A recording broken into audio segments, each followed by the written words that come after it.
creaky, can you hear it? I think homie had some issues. This ain't no Eagles reunion. I didn't steal your copy, did I, Jeff? That's sort of an Alex Chilton kind of voice, but like even more so. Tom, you're not an asshole. This is pretty punk rock. Hand claps. Okay. I wear my leather jacket like a great big hug. Yeah, I know. Sometimes you just gotta mellow out. This fucking sucks! I think Dave had like a nervous breakdown over this album. Shit was getting grungy. Not so sure I'm fully on board with it. They're gonna be the biggest thing since Van Halen. Tang Records. Oh my god. Hello. Welcome to Lancaster Hi-Fi. I want to take this opportunity to welcome you to the channel and ask you, although I hate asking, to please subscribe. I've set myself a goal of 1,000 subscribers by the end of April. And it's not looking like I'm going to make it. Not unless I have another big video.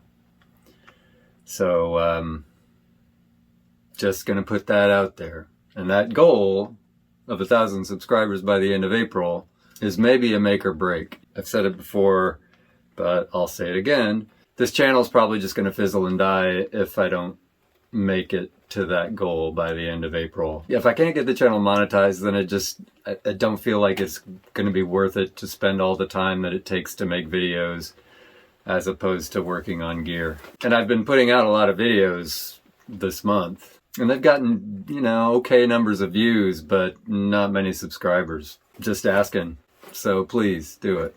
If you've watched any of my previous videos, you might notice, I don't usually wear a biker jacket. But today I want to talk about 80s alternative music, punk rock basically. That punk rock label really didn't fit a lot of it well, but it started as punk rock and it sort of went through hardcore, so some of what I listened to was hardcore, but a lot of it wasn't. A lot of it really wasn't punk rock at all. Just wasn't getting mainstream, mainline radio station, even a lot of the alternative, sort of alternative stations, the kinds of stations that would play like, New Order, I don't know. I didn't listen to a whole lot of that music at some point. But, like WFNX in Boston or WBCN in Boston. These are bands that didn't get airplay on those stations. These were bands that got played on college radio, which kind of isn't even hardly a thing anymore, but it was back then for sure. All right, well, I've got a lot of records pulled because I was pretty damn into punk rock and whatnot back in the day. So I got my flannel. I was wearing this today anyway, but I just unbuttoned it for authenticity's sake. And it's kind of cold down here in the basement, so I figured, well, I might as well wear the leather. It's creaky, can you hear it? All right, well, let's get into it. I want to start with some records that were important to me, like around 84, 85. Sort of set the stage for me getting way into punk rock and alternative rock. But I'm not going to play these. These are sort of the, without this band there wouldn't have been kind of records. It's in no particular order. Yeah, I didn't know where to put Squirrel Bait. This particular record's like 1986. But I wasn't into it in 1986. I don't think I got this album until late 80s, maybe even early 90s. Great album. Love it. I mean, come on. This started it. Or a lot of it anyway. I was pretty into this in high school. Of course, this was already pretty old when I was in high school. Wonderful album. Again, seriously. Wouldn't have gotten into the sort of music that I did get into if I hadn't been into this first. Right? I mean, dang. Beautiful cover. This album contains a song that has one of my favorite rock lyric of all time. I think it's even the name of the song, right? The world's a mess. It's in my kiss. Yeah, love that. I wasn't into this album until it was already kind of old. Probably started listening to this in like 83 maybe, and this came out in 1980. Wasn't into the Clash until this album was already several years old. You know, The Clash, one of the original English punk rock bands, other than the Sex Pistols. This album in particular, pretty landmark, pretty important album. Felt important anyway. This is my second copy of English Settlement by XTC. This is the English import double album that I bought much later. I had the American issue, the single album issue. Loved that album. Almost, you know, it seems like a different album almost than this one, but it, you know, because this has more songs on it. But not all of the songs on this sort of strike the same chord that all the songs on the American issue did. But loved this album. This album seems like it started off a lot of stuff. I think this came out in '83, is that right? I didn't clue into REM right away. Let's remember, I grew up in Fayetteville, Arkansas, and even if I hadn't, I mean, REM got no airplay back in this time period. Maybe, you know, except maybe on some college rock stations, probably on a lot of college rock stations. And my town did have a college station. No, at some point it was transitioning to NPR. It was so weak you couldn't get it in a lot of the town. I couldn't really get it at my house very well. And the thing about college stations is, like, you had to be really clued in to, like, when the particular shows were going to be on that you wanted to listen to. That's kind of the problem with a lot of college stations. They played all sorts of stuff. You know, they'd have their classical shows, they'd have their folk shows, they'd have their rock shows. Unless you were really clued in and you didn't necessarily know when to tune in. And so I just listened to regular rock radio, and this was not something that got played on regular rock radio. KCAG was the station I listened to the most in Fayetteville. Did not play REM. Didn't play any of this stuff. This was a really important soundtrack, and a pretty important movie too. Had some amazing songs on it. Probably the one that most people know and was probably my favorite on this album was Institutionalized by Suicidal Tendencies. Just friggin' amazing. You know, this is one of three different sort of various artists' albums that I'll show you. And those were kind of important, right? You could pick up an album like this and get a sense for, you know, get a taste of some of these bands that you wouldn't be hearing on the radio. So, yeah, pretty important album, really. New Day Rising, incredibly important album. Celebrated Summer, just, right? I mean, if you know the album, you know what I'm talking about. I did see Husker a couple of times, but not for this album. I was in high school still when this came out, or maybe I'd just graduated, I'm not sure. My friend Eric told me about this album in the summer of '85 after I'd graduated. Probably along with this one as well, Let It Be. Pretty important, amazing album. Although I gotta say, it kind of doesn't hold up for me. Maybe it just hits too close to that 18-year-old version of me. It makes it hard to listen to now. Some amazing songs though. I Will Dare was pretty amazing. Androgynous, that was a thing back then, you know, in case we've all forgotten. All right. Wasn't quite sure where to put this album. I either bought this in college or just before, like in the summer before I started college in '85. This would have been a band among many that my friend Eric introduced me to. Felt important at the time, this band, Zeitgeist. They later became the Reavers. In the summer after my freshman year, I was home in Fayetteville, and Eric lent me some albums. Among them were, I think it was Slanted and Enchanted by Pavement, and I thought I had that on vinyl, but I guess I don't. Rembrandt Pussy Horse was one of those. I won't subject you to the Butthole Surfers. This isn't really my favorite Butthole Surfers album, but I'm pretty sure this is the first one I listened to. Kind of hard to listen to, some of it. I saw the Butthole Surfers a couple of times in Boston, I think. I want to say I saw them at the Channel for sure when they had the Nude Dancer. And I think I saw them in Davis Square in Somerville. Here's a band I am going to play, Thin White Rope. I don't know how many people remember this band now or would have even heard of them back in the day. They were pretty obscure. This was one of the records that Eric lent me. Really struck a chord with me. Just an amazing album. And they came out with at least another couple albums that I bought as well that were also really good. Moonhead, I think, is maybe thought of as their best album, and I think that was the second one. But this one will always kind of be my favorite because it was the first. Let's listen to Disney Girl.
Song.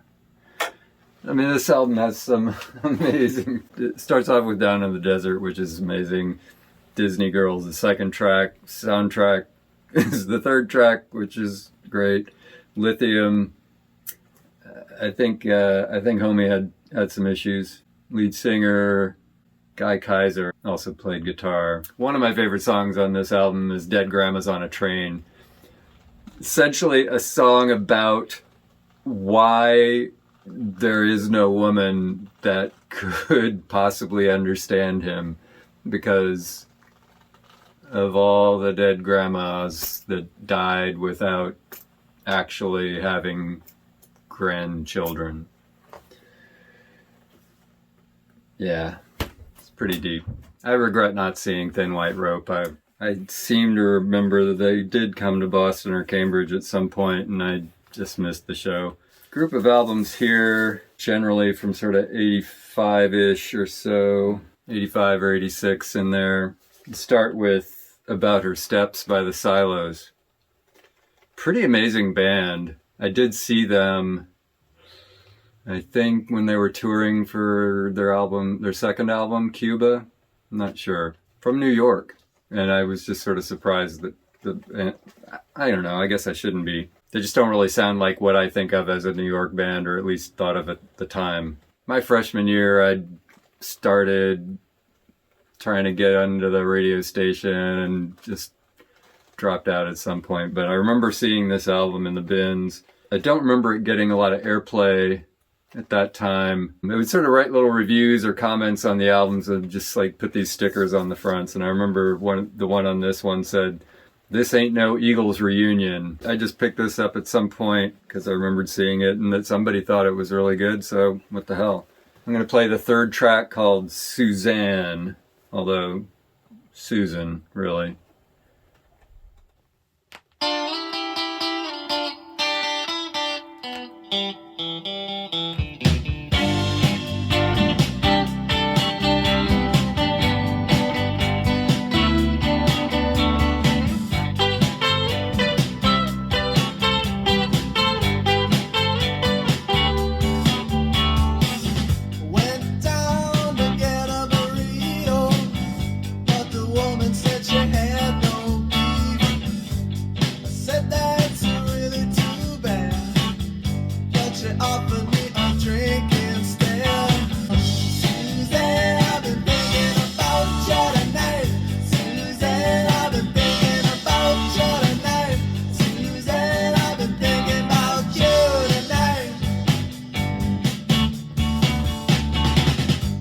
Just really had a lot, that band.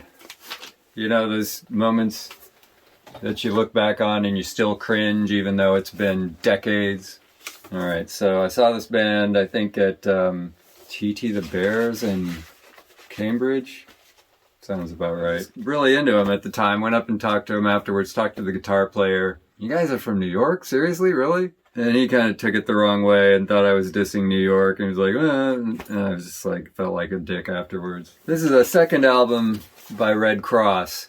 They were forced to change the spelling of their name after their first album because apparently the Red Kross, pretty hardcore about copyright protection or trademark or whatever you call it. Three of these guys are brothers, the McDonald brothers, Roy, Stephen Shane, and Jeffrey.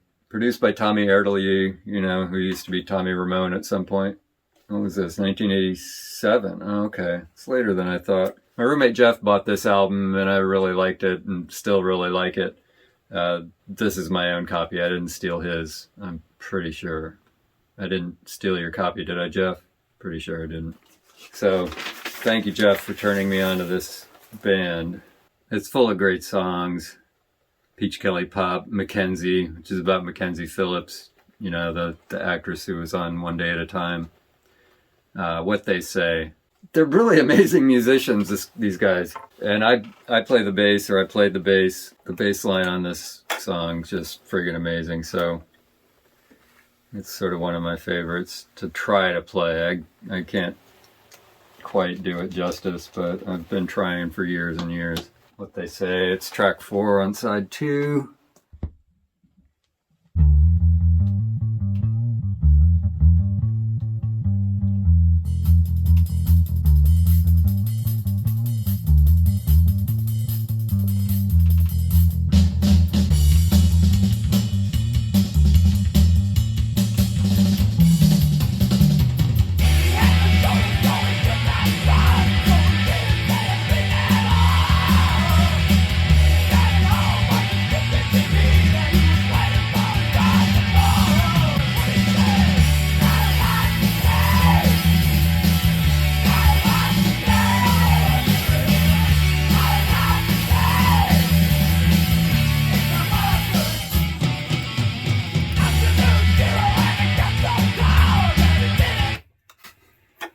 You see what I mean? Oh my god, that bass line, rhythm section, Jesus Christ, those guys can play.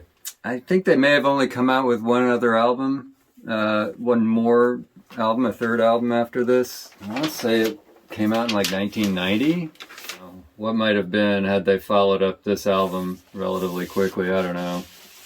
Again, you know, it's not like anybody was giving them airplay, so, you know, none of these bands were making any kind of real money. So during my freshman year, I remember this band released an album called Mars Needs Guitars. This is not that album, but the band is the Hoodoo Gurus, one of the Australian bands. This one's called Stone Age Romeos. I think this is the better album. It's kind of the more fun album. Mars Needs Guitars is really good too. A lot of the songs on this one are about people dying, I think. I'm going to play the second track on side A, I Want You Back.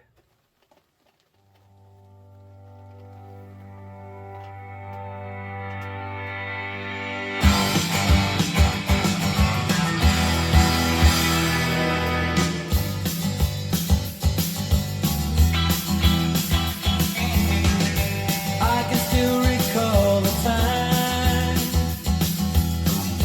she said she was always mine, and she lay as people do and forget what we've been through. That's why I'll never believe her again. Tonight I have to see my friends. I see what it means when she says, yeah, I want you back. I want you back.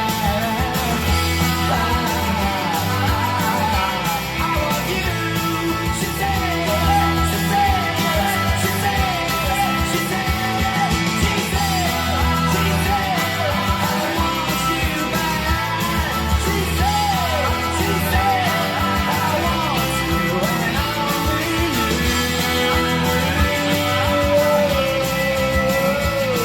She said. Yeah, it's great hooks. Man. Yeah, some really poignant songs on this album if you glean some of the backstory. Although some of it's not backstory so much as right there in the lyrics. Okay, so for example, Tojo, about a hurricane Tracy, because Tojo never made it to Darwin. Tracy hit Darwin and killed, I want to say, David Faulkner's sister. Arthur, about their former bass player who died in a car accident. Dig It Up, Death Ship. I mean, Dig It Up is about, like, not being able to let go of somebody who died and actually go into their grave and digging it up. Hence the name. So a little morbid, but, you know, it's like these fun songs about kind of serious shit. Great album. Mars Needs Guitars was really good. And the one after that, yeah, I mean, I don't know. They probably started selling more albums after Mars Needs Guitars, but didn't seem the same anymore. This band I was way into. This album and other Game Theory albums still, you know, find their way into my frequent rotation list. This one's called The Big Shot Chronicles. You know, this is a band that was never going to make it on the radio because, well, you might get a sense for why when you hear it. The lead vocalist, a singer-songwriter, that's sort of an Alex Chilton kind of voice, but like even more so. Game Theory, Scott Miller, guitar, Miserable Wine. And kind of a tragic figure. He ended up taking his own life, I think in the 2000s. Sad.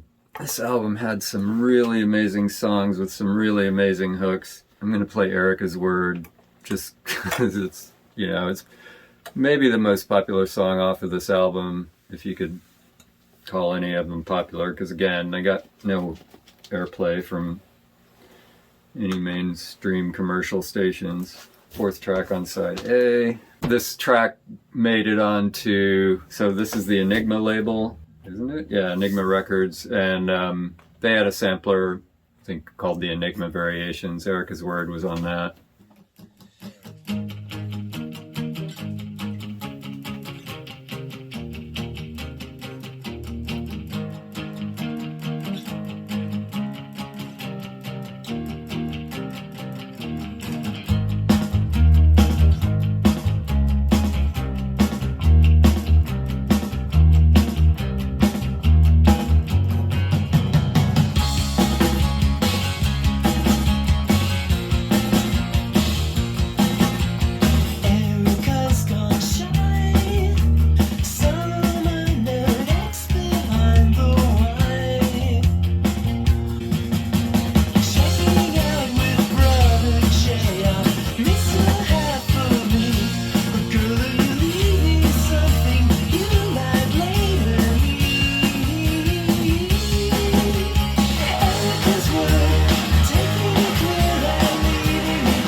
So if you're not familiar with Game Theory, you might understand now why I said that this band was never going to become popular, you know, like mainstream popular. Nevertheless, Scott Miller wrote some fucking amazing hooks.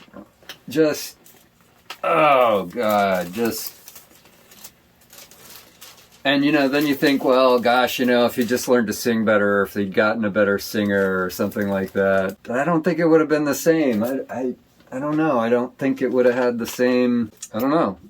You know, would they have been popular? And I don't know. Probably not. I mean, fuck, nobody makes money at rock and roll. I mean, back then or now. Really, nobody. I mean, almost nobody. Unfortunately, another deceased lead singer, John Stabb, died of cancer, I think in the 2000s. I saw this band twice, I think. This is their 1985 album, Fun Just Never Ends. government issue. You might be forgiven so far about, when I started off talking about punk rock. Does any of what I played so far sound like punk rock? No, this does. I'm going to play Written Word, which is... God. This is one of those bands that this album has 9 songs on it, but the album's really fucking short because they play so fast. They went through some interesting stages. Sort of by the end, they were not so punkety rockety anymore. Kind of trying to find a mainstream appeal, trying to make money at this rock and roll thing. Unfortunately, it just kind of lost that spark, really, I think. This is the first album of theirs that I heard, so maybe that's why it's my favorite. But I think this album sort of represents, it's sort of their last album that I think you could really call hardcore. The album before this, Joyride, is also really heavy. This one's really heavy and fast. And then the one after is almost like progressive rock, the self-titled album, Government Issue.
I saw them twice.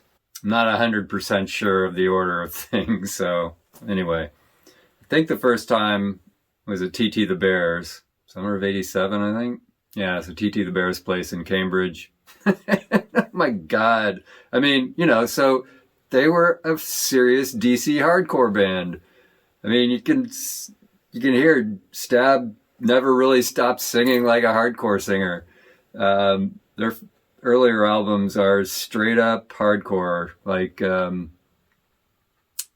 Boycott Stab, serious hardcore album. Legless Bull EP. And then they got a bit artier, like this album, the one before it, Joyride, really heavy. And then they their album Government Issue was almost like prog. And then, they just sort of started doing kind of straight up alternative rock,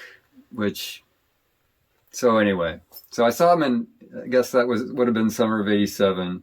I think I saw him again in fall of 87. Kind of scary, kind of a scary show. A lot of skinheads there. Pretty violent mosh pit. Not just sort of oh, hey, everybody's, but the whole fists flying shit. So I'm standing there. I don't know, was I wearing this jacket? Probably had hair at least this long. I can't remember for sure. In the back of my head. I turn around.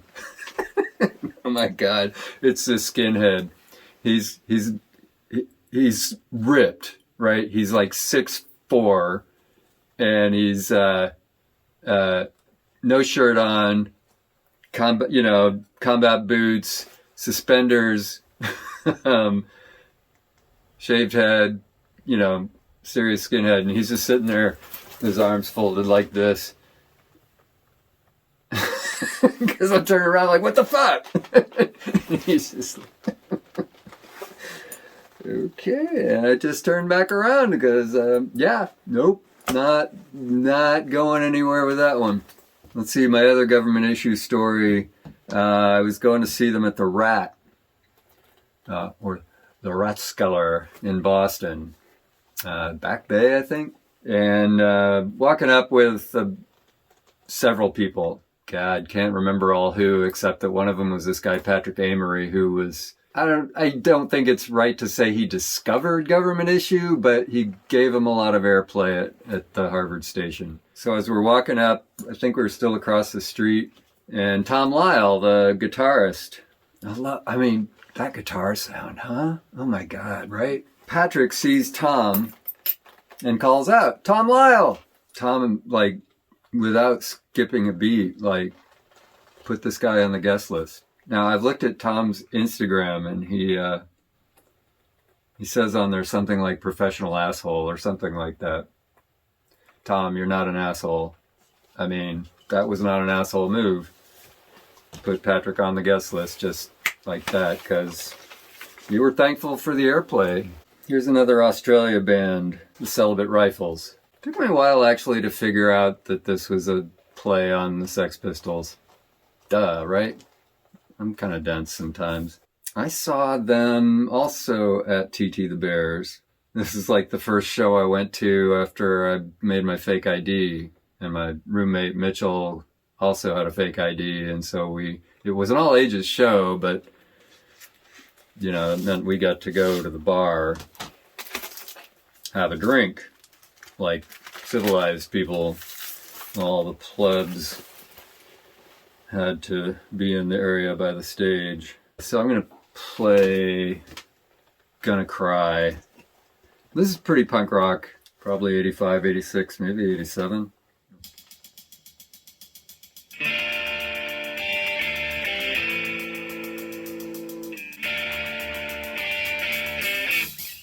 Baby, you gotta cry.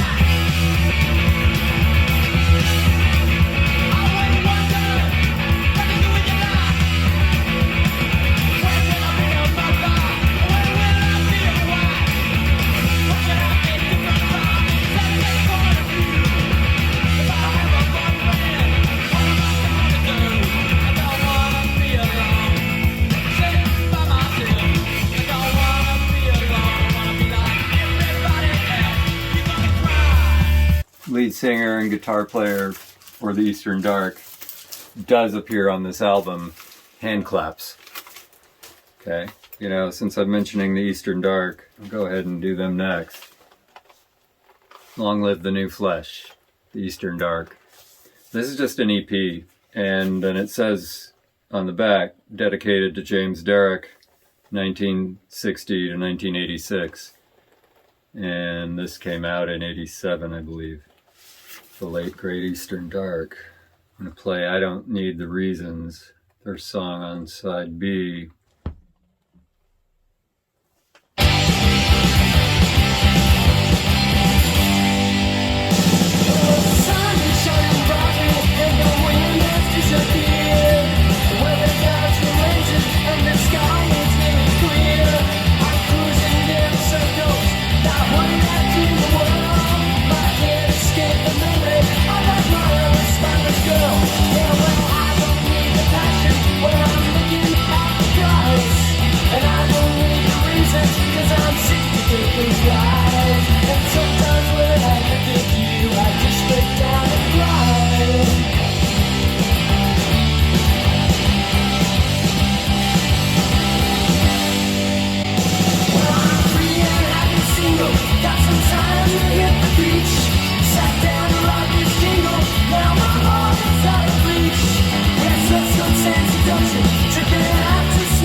What might have been?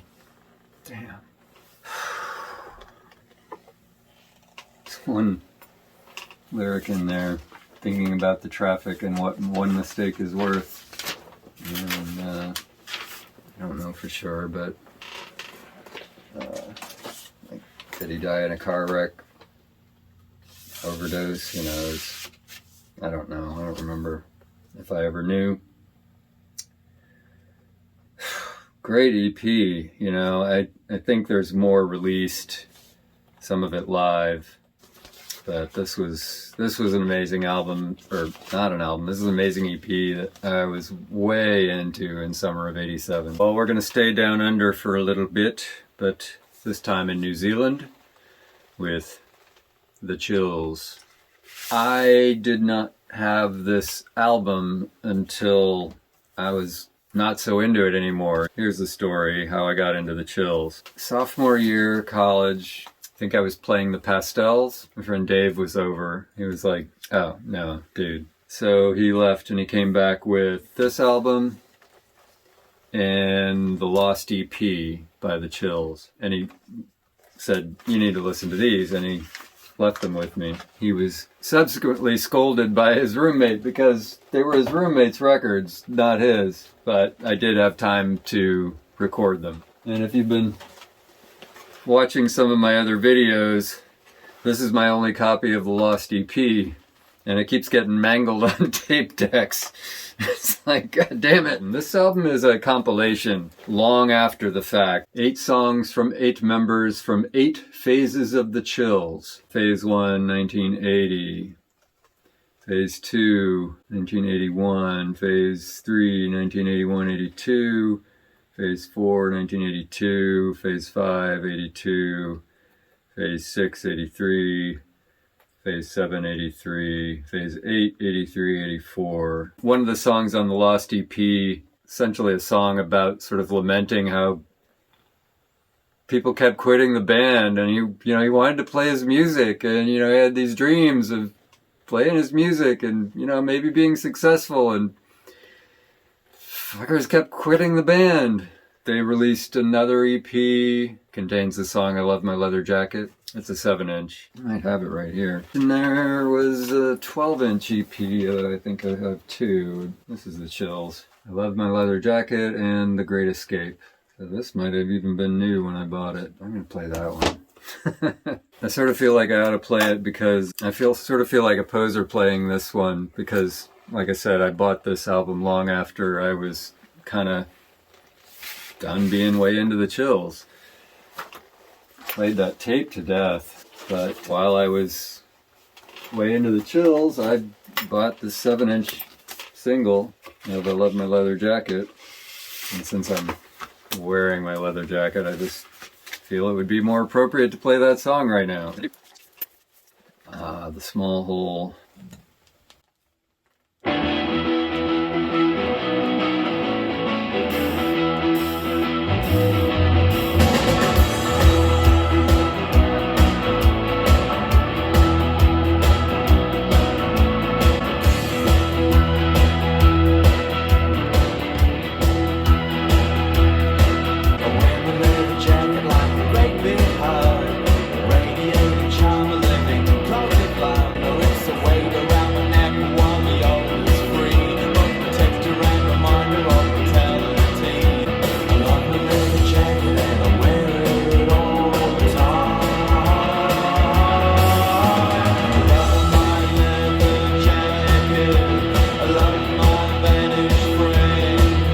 That song makes me happy. I wear my leather jacket like a great big hug. The Feelies. 1986. I saw the Feelies. Saw them, I think, at the Orpheum in Boston. They were opening up for Husker? The Feelies were the opening act. Let's see. I'm going to play Slipping Into Something. I think my same friend Dave was at the show. The Orpheum was a sit-down theater. This wasn't like a stand-up sort of venue. I was already into the Feelies when we saw them, but the volume kind of blew me away. I remember Dave saying about the Feelies, yeah, I know, sometimes you just gotta mellow out. Dave wasn't a very mellow guy. But something about their live show wasn't so mellow. And maybe it was just like the volume of it. 4th track on side A, here we go.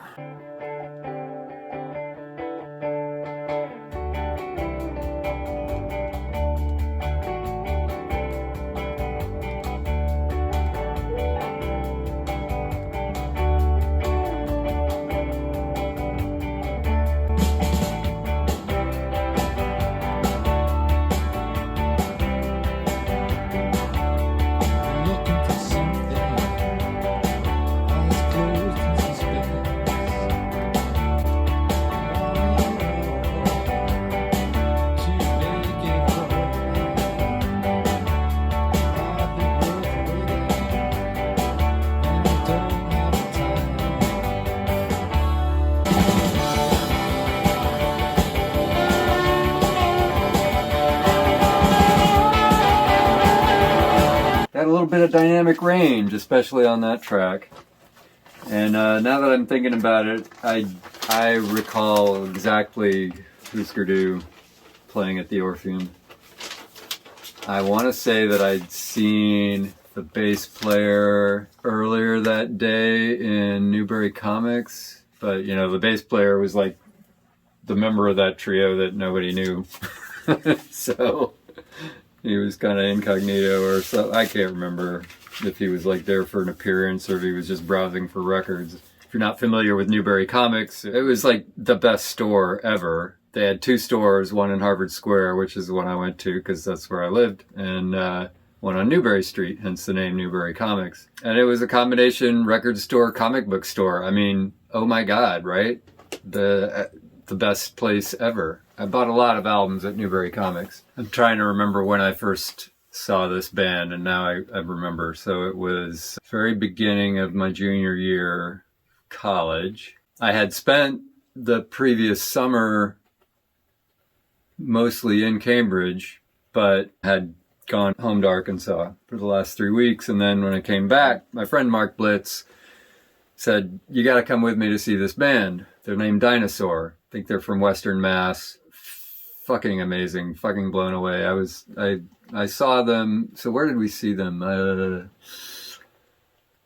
know I saw them at least once at Green Street Station in Boston, in the Allston neighborhood. That may be where I saw them both times. I'm not sure. Or see him at Green Street? Did I see him at the Paradise? I think I might have seen him at the Paradise. Did I see him twice or 3 times? I can't remember. Anyway, I went right out and bought this album after I saw them. Fuck. Anyway, I'm going to play Sludge Feast stuff of side 1.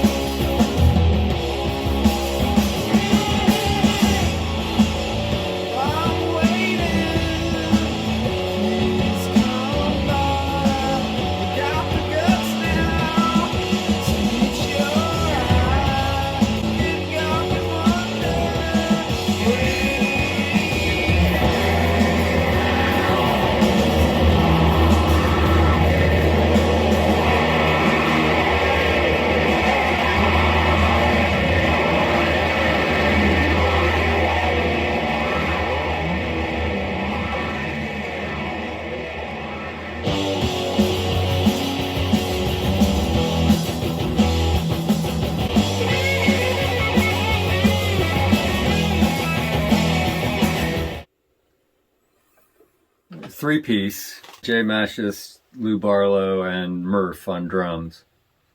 Jay Mashis guitars and vocals, Lou Barlow bass and vocals on a couple of these songs. I don't think Jay and Lou got along real well.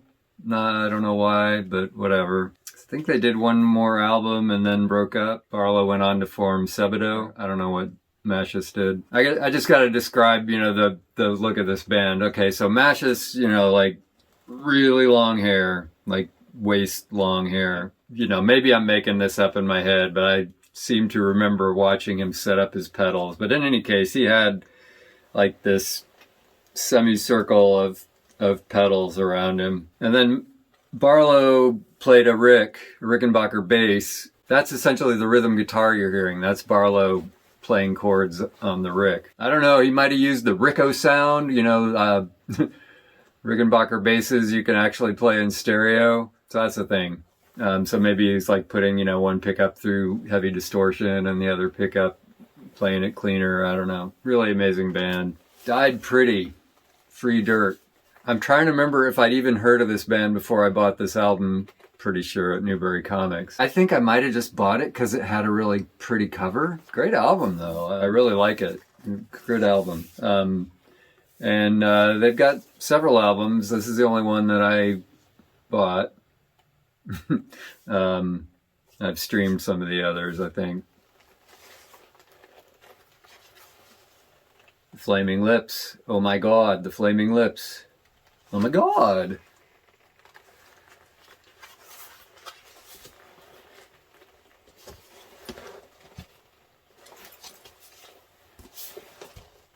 This starts off with everything's exploding and then moves on to 1 million billionth of a millisecond on a Sunday morning. This is a fun album. I don't know if they all come like this. My copy's clear vinyl. Very loud.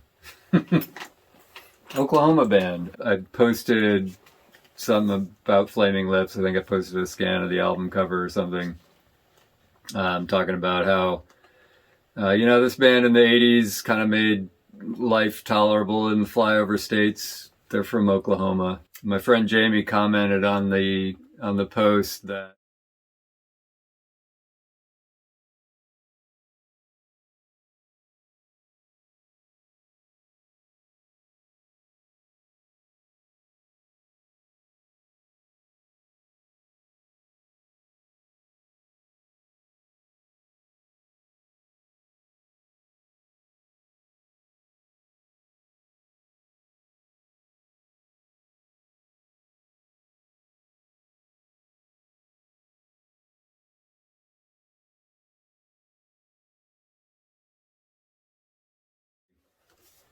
I was into Sonic Youth, yeah, but they got in trouble for copyright for the Disney image.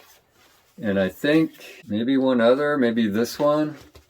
I don't know what that image is. So they got around the copyright issue by just, at least until they repressed it or reprinted it, just put in black stickers over the copyrighted images. I'm trying to remember whether this was one of those, and I managed to peel off the stickers cleanly. So this is not the first album of theirs that I bought. I bought Bad Moon Rising.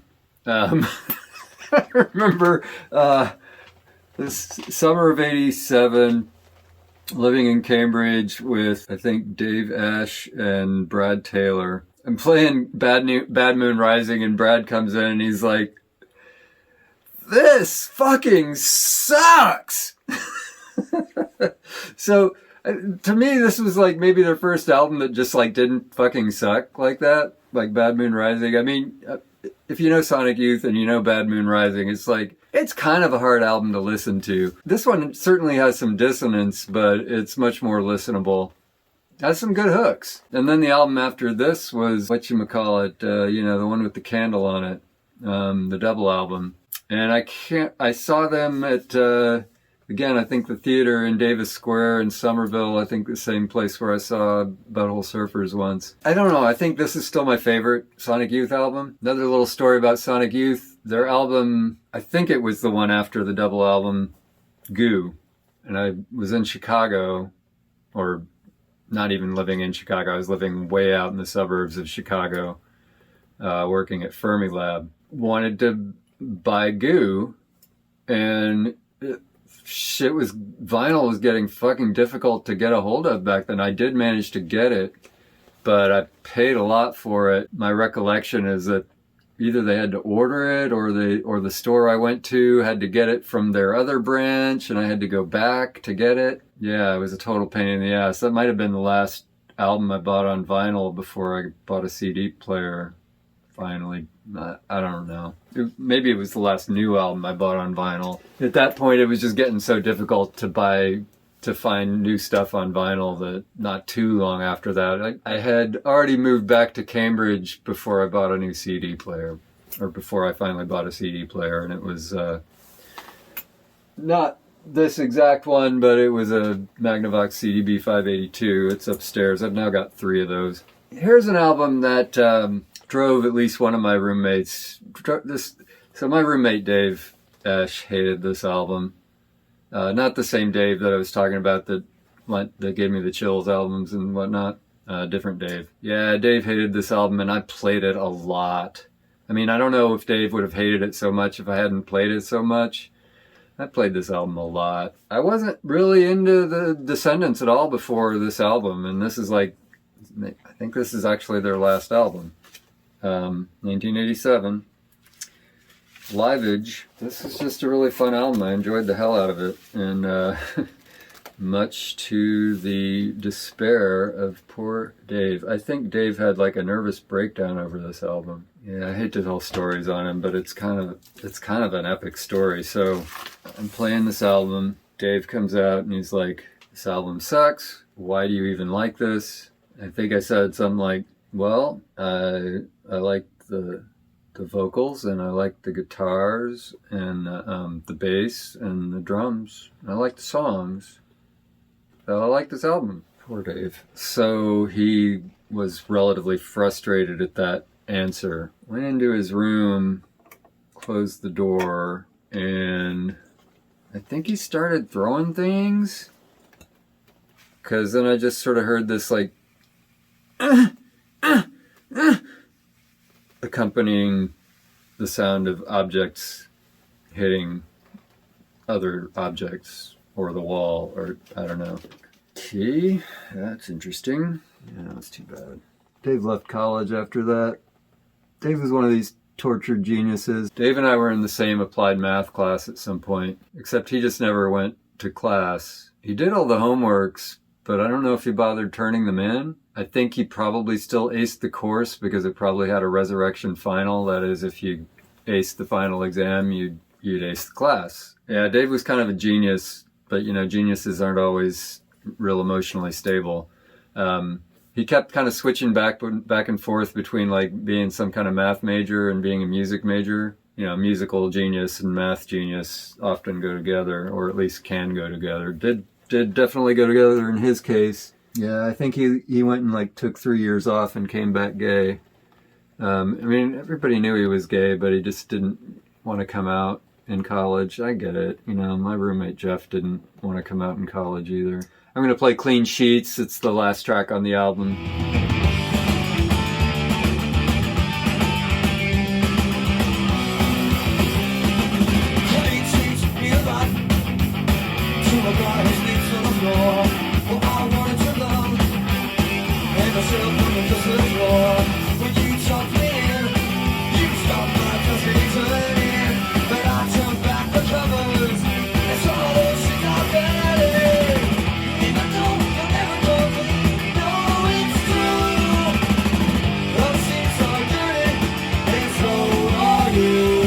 So I never saw the Descendants. I did see All, which was the sort of successor band to the Descendants. Milo, the lead singer. You know, I'm not going to be a rock star, so I got to get on with my life. There was an album called Milo Goes to College. Milo went to UCSD, you know, bright guy.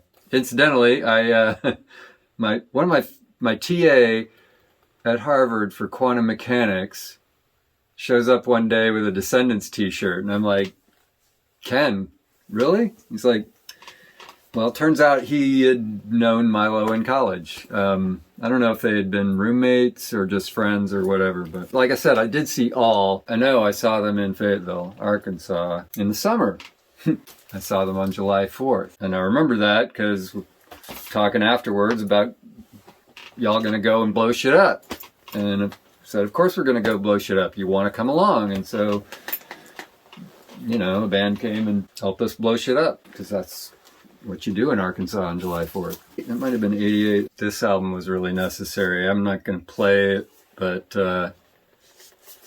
Away from the Pulse Beat presents Mondo Stereo. Let's see, this had a song by Mudhoney, B-A-L-L, I don't remember them, Horny Genius, Jad Fair and David Fair and Daniel Johnston, Sylvia Juncosa, Green, Lazy Cowgirls, you know. This led to some shit, right?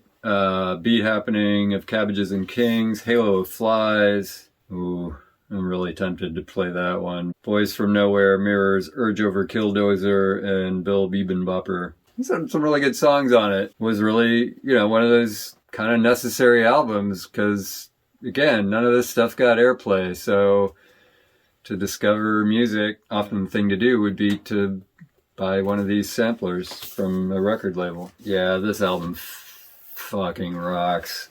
It got terribly warped. I hope this tone arm will track it.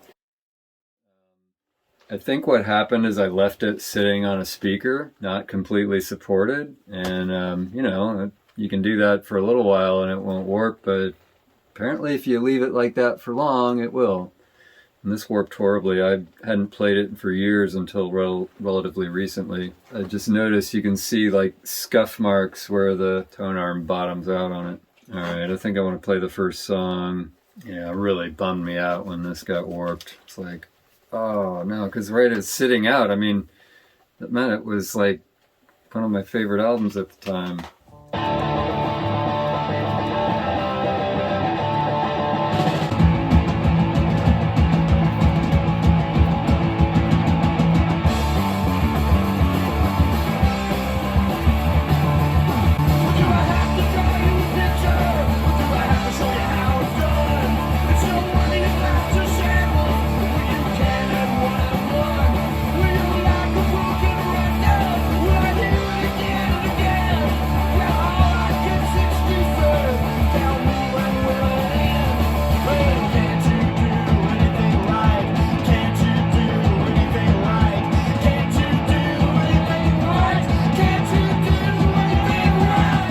So I don't know if you're getting a sense of where things are going in the late 80s at this point. Are we in 88 yet? Or is this still 87? This is still 87. Of course, you got your bands like Government Issue where that used to be hardcore and are kind of going less so.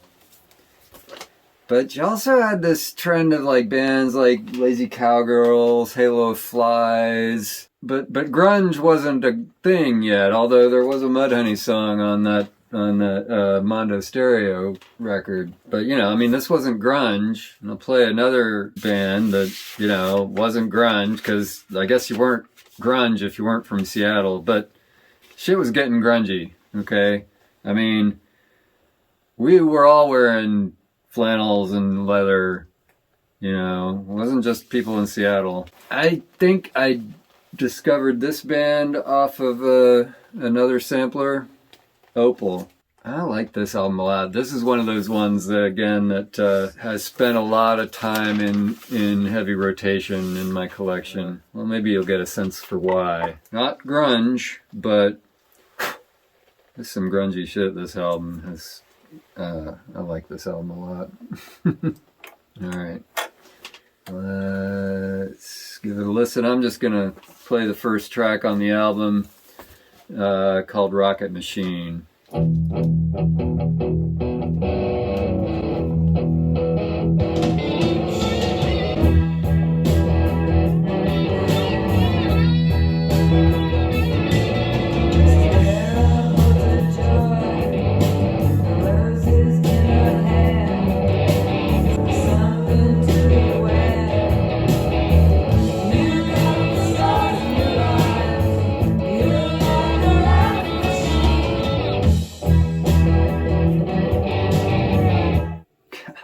This album.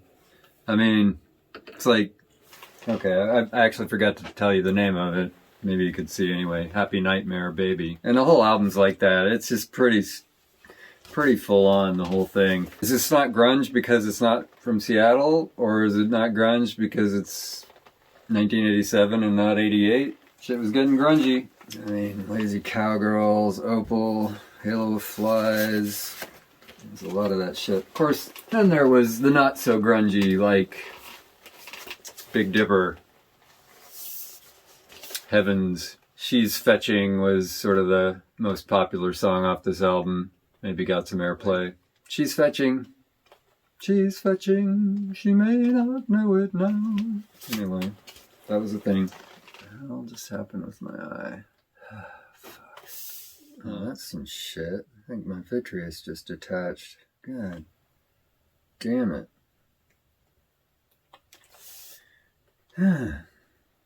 Anyway, my right vitreous detached some time ago from getting hit square in the eye with a soccer ball. I think my left one just detached just now. Lime Spiders, Australian band. I mean, don't they look Australian? My recollection is they had an earlier album that was like literally lime green, and I remembered that it was good. I didn't remember much about it at all. I saw this one and bought it. Oh, I'll let you hear it. It's different.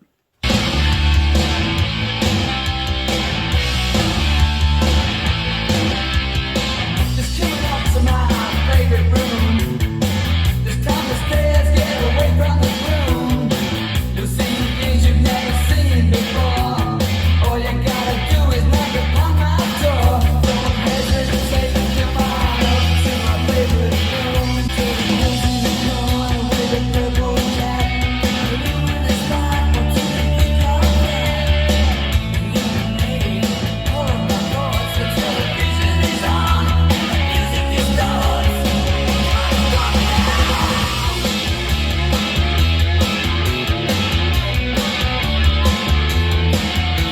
I know nothing about this band. Never saw them. Just really know jack about them, but I like this album a lot. You know, it's one of my favorites, yet I'm always sort of like, not so sure I'm fully on board with it somehow. I'm not sure why. Alright, this is a fun one. Bullet La Volta. Guy who lived in my same entry was the bass player? Guitar player. This other guy, Corey, was their first one of their guitar players.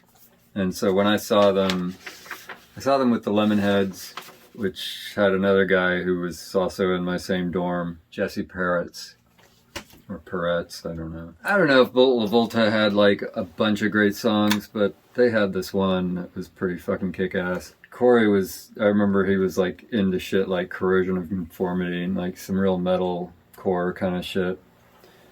And so it wasn't too surprising. But, you know, he was like a classics grad student at Harvard. Didn't look too metal or punk. Anyway, this song's called Baggage.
Fun. Corey was a trip, man. That might even be a picture at the show that I saw him at. Yeah, they went on to do some more albums. I don't know. I didn't really keep up with them. Talk about another sampler, various artists album. This one called Human Music. We were kind of into this one at the time. G.G. Allen, American Music Club, Antietam, Astro, Big Dipper, The Chills, The Clean, Death of Samantha, The Embarrassment, Great Plains, Half Japanese, Happy Flowers, Honor Roll, Live Skull, Membranes, My Dad is Dead, Nice Strong Arm, The Pastels, Phantom Toll Booth, Salem 66, Tall Dwarfs, Urinals, Verlaines, Volcano Suns, and Yola Tango. Yeah, quite an album. It was important at the time. Again, you know, like trying to figure out what the good new music was. We didn't have that fancy internet that y'all got now. Okay, so finally, grunge. Mudhoney. Now I know, you know, most people didn't really hear about grunge until Nirvana and Pearl Jam. By the time Nirvana and Pearl Jam came around, I was kind of over grunge. In fact, I could have seen Mudhoney, but I was kind of over them. Whatever. I don't know. Maybe I was just too full of myself or something. I don't know. Anyway, this is a fun album. I think this is really just an EP, actually. Came out on Sub Pop. Super Fuzz Big Muff. This was definitely the shit when this came out. Damn, this was the shit. Mudhoney was the shit. Got several 7-inch EPs from them. I'm just going to play the first track and I'll just show you some of the 7 inches that I've got of them.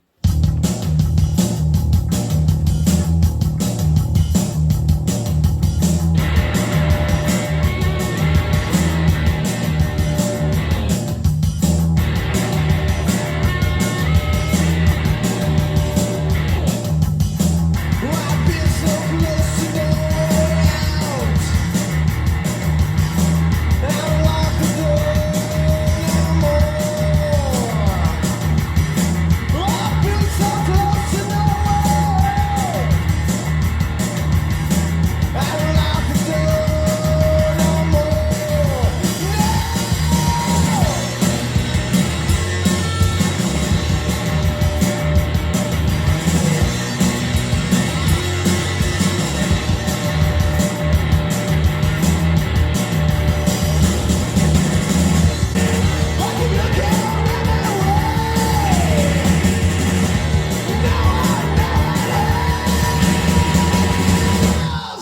That was 1988.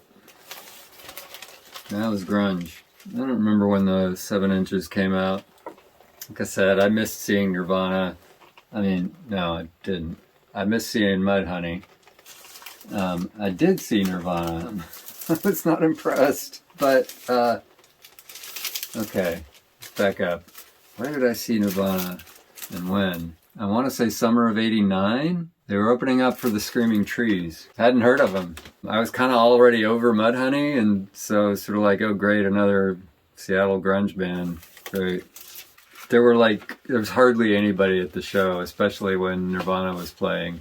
I was just like, okay, what the fuck? I mean, I know Nirvana went through some personnel changes that, like, on Nevermind, Kurt Cobain played guitar, but when I saw him, he didn't have a guitar. He was just a singer, you know, being pretty dramatic and all. But I remember after they played, I was sort of, you know, standing near this guy I knew, Jason, kind of like, huh, what the fuck's up with that? He was like, they're going to be the biggest thing since Van Halen. I was like, okay, right. Motherfucking hell if he wasn't exactly right. Oh my God. I don't know how he knew. Because by the time that happened, I'd graduated and moved on, you know? So I could never go back and ask Jason, how the hell did you know Nirvana was going to be the biggest thing since Van Halen? Jesus. Let's leave behind grunge for now and talk about The Clean.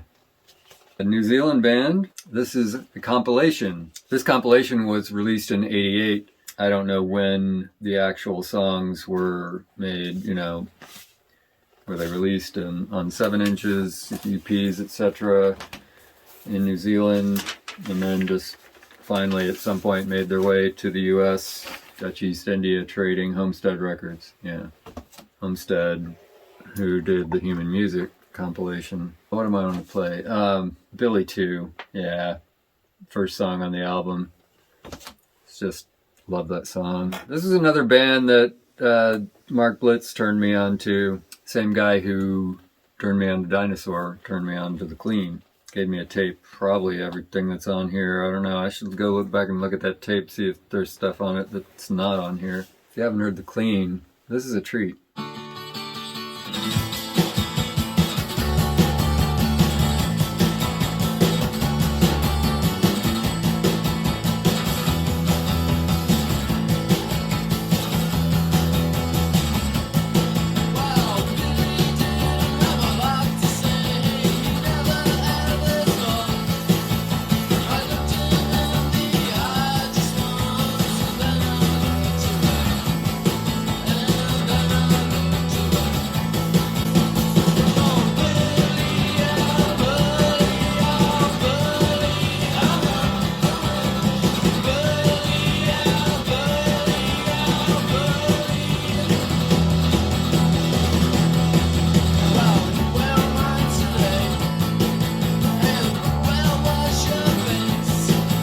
Yeah, wonderful band. So the tape that Mark made me also had some songs by a band called The Great Unwashed. And I think I remember him saying that The Clean changed their name to The Great Unwashed, or some members of The Clean started The Great Unwashed. Well, back to a bit heavier flavor, the Hard-Ons. Love is a battlefield of wounded hearts. This is a fucking heavy, hard album, and I think I'm going to play the last track, which maybe I'll play the transition. The last 2 songs are called Throw It In and Kill Your Mum. This is a fucking amazing album. I don't know, it's probably their best. Got some other stuff that was pretty good, though. Now, I had a Hard-Ons t-shirt for years before I'd heard them, because a girlfriend at the time gave it to me. And I thought it was cool. And it was. Tang Records. The segue's worth listening to, so I'm going to play the end of Throw It In and then Kill Your Mum.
I didn't say that. They're Australian. And yeah, I love this. They're, Australia, right? So they're wearing Speedos and biker jackets. These guys are funny as hell. Yeah, this album was something of a revelation. It's like, oh, okay. You can like be punk rock and sort of metal too. Okay. I think this was 89. All right, somewhere in there, I think senior year of college, some friends took me to see the Pixies. Oh my God, they were really good. Probably not like the last alternative band that I was into, but one of them, before I kind of went full on into hip hop and whatnot. Just got to play Gigantic because it's awesome. So that's what I'm going to do. Yeah, I saw them at a venue that I don't think I'd ever been to before, where I saw them, like, they were playing at one of the places, these clubs known for, like, basically meat market kind of places. I don't know about the particular club that I saw them at. Okay, so this album is called Surfer Rosa. I posted a scan of the front cover on Instagram, and it just wouldn't let me do it. I even went in and retouched the photo to cover her nipples, and it still wouldn't let me upload it or whatever. It wouldn't let me publish it. Gigantic was written by Kim Deal and sung by Kim Deal, and most of the songs are not sung and written by Kim Deal, and mostly sung and written by Black Francis. So.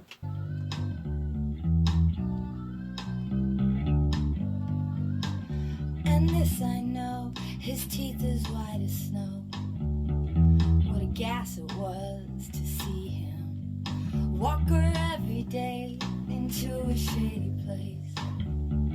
With her lips she said, hey, pa, let's have a ball. Hey, pa, let's have a ball. Hey, pa, let's have a ball.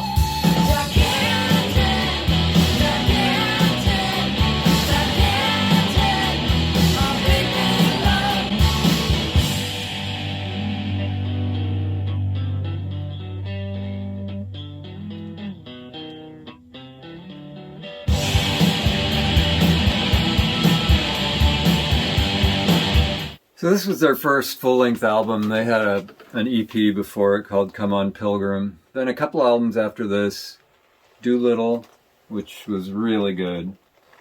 And then Bossa Nova, which I'm not sure was so good. I didn't buy it. I sort of felt like it was over. So I wasn't into Nirvana until friends of mine kind of clued me in that they were actually pretty good. Wasn't into Pearl Jam till, listened to them recently, and I was like, oh yeah, that's pretty good. I don't know, I guess I was just kind of over it. But it also seemed like it had ended. Like something had ended. Maybe it's just that some of the alternative bands kind of actually started getting popular and making real money, and then, as soon as it was popular, I couldn't be associated with it then. Also, I just got into hip-hop and kind of went full bore into that. Maybe it's just I wasn't in college anymore, didn't, because it was not real easy to get clued into all these bands. I mean, it was easy if everybody else that you knew was listening to that shit, but a lot of these, several of these albums, remember, I just kind of bought, not having heard of them, maybe having heard of the band, but Died Pretty, I'd never heard of them. I'm trying to remember if I even heard of the Feelies before I bought their album. A lot of times they're just buying albums on a whim, on a hunch, hoping it was good. Other times, you might have heard one of the songs on a sampler album. Maybe you heard something on the radio. Maybe a friend of yours told you they were good. Definitely some of these bands like Dinosaur and The Clean. My friend Mark clued me into. Other bands, other people clued me into. I don't know, kind of when I left college, then I was sort of not getting clued in anymore to that kind of stuff. Right. So that is my journey through 80s alternative music. I hope you enjoyed this walk down memory lane. Hope you enjoyed seeing me in my biker leather. It's English, by the way, so it's like reverse zipper. Where did I buy this? Alston Beat in Alston, Mass. Oh, no, Alston is part of Boston. This is my second leather jacket. My first one got stolen. I've enjoyed playing this music for you. I hope you've enjoyed listening to it and just learning something about this music if it's new to you. If you haven't already, please hit the subscribe button. Leave me a comment. What were your favorite bands, or did you have a favorite band in the 80s? Hit the like, all that good stuff. And have a great day. I'll talk to you later.